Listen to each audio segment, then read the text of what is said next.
एकाशीतितमं दशकं 81 नरकासुरवधं तथा सुभद्राहरणम्। स्निग्धां मुग्धां सततमपि तां लालयन् सत्यभामां यातो भूयः सह खलु तया याज्ञसेनी विवाहम्।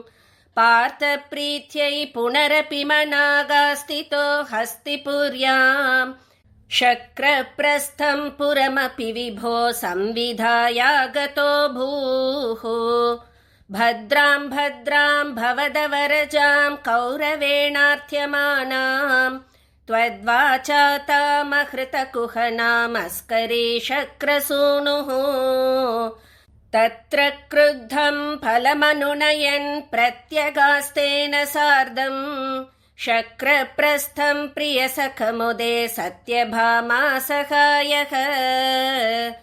तत्र क्रीडन्नपि च यमुनाकूलदृष्टां गृहीत्वा तां कालिन्दीं नगरमगमः खाण्डवप्रीणिताग्निः। भ्रातृत्रस्तां प्रणयविवशां देवपैतृष्वसेयीं राज्ञां मध्ये सपदि च हृषे मित्रविन्दामवन्तीम्।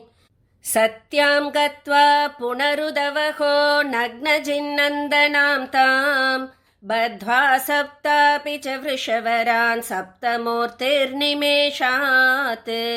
भद्रां नाम प्रददुरतते देवसन्तर्दनाद्याः तत्सोदर्यां वरद भवतः सापि पैतृष्वसेयी। पार्थाद्यैरप्यकृतलवनं तोयमात्राभिलक्ष्यं लक्षं चित्वा शफरमवृता लक्ष्मणामद्रकन्याम्। अष्टावेवं तव समभवन् वल्लभास्तत्र मध्ये शुश्रोतत्वं सुरपतिगिरा भौमदुश्चेष्टितानि।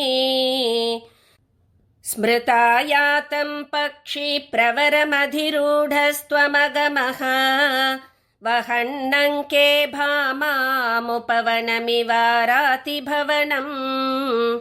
विभिन्दन् दुर्गाणि त्रुटितपृतना शोणितरसैः पुरं तावत् प्राग्ज्योतिषमकुरुता शोणितपुरम्।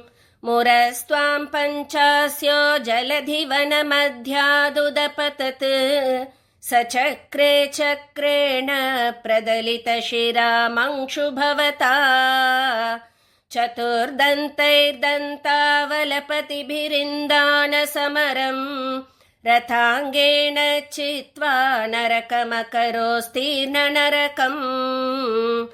स्तुतो भूम्या राज्यं सपदि भगदत्तेस्य तनये गजं चैकं दत्त्वा प्रजिघयितनागान् निजपुरीम्। खलेनाबद्धानां स्वगतमनसां षोडश पुनः सहस्राणि स्त्रीणामपि च धनराशिं च विपुलम्। भौमापाहृतकुण्डलं तददितेः दातुं प्रयातो दिवं शक्राद्यैर्महितः समं दयितया द्युस्त्रीषु दत्तह्रिया। हृत्वा कल्पतरुं वृषाभिपतितं जित्वेन्द्रमभ्यागमः तत्तु श्रीमददोष ईदृश इति व्याख्यातुमेवाकृताः। कल्पद्रुं सत्यभामा भवनभुवि सृजन् द्व्यष्टसाहस्रयोषाः स्वीकृत्य प्रत्यगारम् विहितबहुवपुः लालयन् केलिभेदैः।